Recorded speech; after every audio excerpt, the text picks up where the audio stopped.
উত্তোলন কৰিলোঁ আৰু এই পতাকাখন হ'ল আমাৰ ভাৰতবৰ্ষ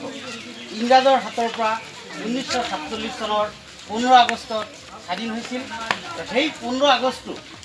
প্ৰত্যেকজন ভাৰতীয় নাগৰিকৰ স্মৰণ কৰাৰ কাৰণে আৰু যিসকল বীৰ সেনানীসকলে যিসকল যোদ্ধাসকলে শ্বহীদ হৈছিলে সিহঁতৰ স্মৃতি ৰক্ষাৰ কাৰণে প্ৰতি বছৰে 15 আগষ্টৰ দিনটো আমি স্বাধীনতা দিৱস হিচাপে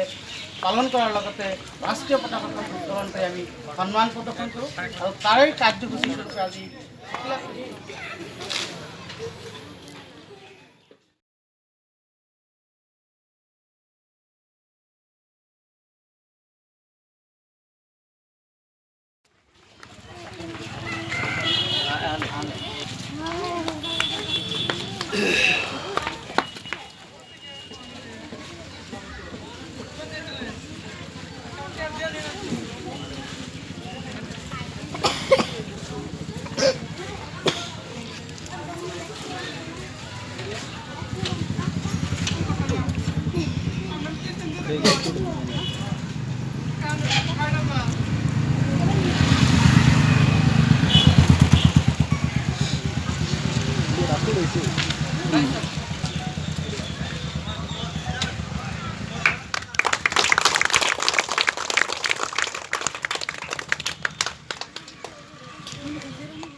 माननीय कोकिला प्रेस क्लब